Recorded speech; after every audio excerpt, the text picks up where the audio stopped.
Hello, welcome to this video. In this video I just say about 1 Samuel verses 1 verses 10. அவள் போய் மனங்கசந்து மிகவும் அழுது கர்த்தரை நோக்கி விண்ணப்பம் பண்ணி. யார் அந்த அவள் போய்? அவள் யார்? ஹன்னா ஜெபிக்கிறதே தான் இந்த வசனத்தில் போட்டிருக்கிறது. ஹன்னான்னு நம்மளுக்கு பிடித்த அன்னாள், ஒருத்தி பேர் அன்னாள், மற்றவள் பேர் பெனினாள். அவனுக்கு 2 மனைவிகள். 2 ஏலிகோவின் மகனான ஏலிகாமனின் புத்திரன். ஏலிகோவின் புத்திரன். அவருக்கு 2 மனைவிகள். ஒன்று பேர் அன்னாள், இன்னொருத்தவங்க பேர் பெனினாள். பெனினாளுக்கு பிள்ளைகள் இருந்தார்கள், அன்னாளுக்கோ பிள்ளை இல்லை. ஆகவே அவர்கள் அழுது கொண்டிருந்தார்கள். அன்னாள் அழுது கொண்டிருந்தபடியினால் அவள் சர்ச்சுக்கு போய் கர்த்தரிடத்தில் விண்ணப்பம் செய்வேன்னு தீர்மானித்து சர்ச்சுக்கு வராங்க. சர்ச்சுக்கு வந்து அங்கே ரொம்ப மனங்கசந்து அழுகிறாங்க.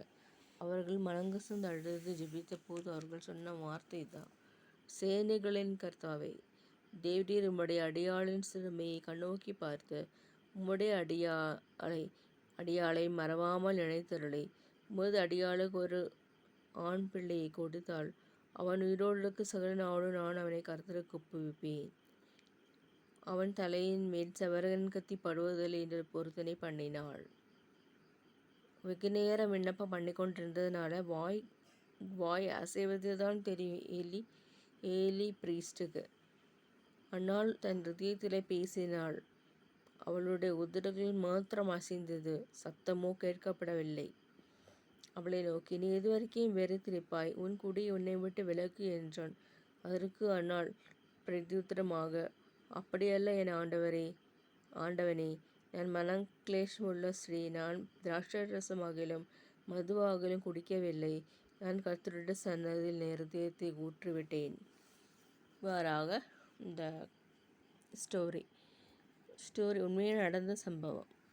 கதையில் இது ஆவிக்குரிய கதை. ஆகவே இதை பார்க்க வேண்டும். அன்னாள் எவ்வாறாக குழந்தை பெற்றெடுத்தாள் என்பதை தான் இதில் அறிய முடியும்.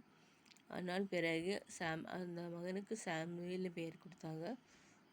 ஆனால் மறுபடி சாமுவேலை ஊழியத்துக்குன்னு டெடிகேட் பண்ணி ஏலிக்கிட்ட ஒப்படைத்தார்கள். ஆகவே அந்த சாமுவேல் தான் தாவீதுக்கு அனாயிண்டிங் கொடுத்தது. தலையில் எண்ணெயால் அனாயிண்டிங் கொடுத்த நபர் யாருன்னா சாமுவேல் தான். சாமுவேல் 1 சாமுவேல் 2 சாமுவேல் இருக்கிறது, படியுங்கள். அன்னாள் எப்படி தன் ஜெபத்தை விண்ணப்பத்தை எவ்வாறாக சர்ச்சில் போய் ஊற்றி அழுது முடித்து வந்தபோது அவளுக்கு இந்த வாரம் தெரியவில்லை என்று பைபிளில் போட்டிருக்கு. அவள் மதுபானம் பண்ணினவளை போல அழுதாள். ஆகவே இந்த நாட்களிலும் குழந்தை இல்லை என்று கவலைப்படுகிறவர்களுக்கு குழந்தையை கர்த்தர் கொடுப்பாராக. உபவாசம் இருங்க, அவ்வாறாக ஆண்டவர் ஆசீர்வதிப்பாராக. இந்த நாளை கர்த்தர் ஆசீர்வதிப்பாராக. ஆமீன், ஆமீன்.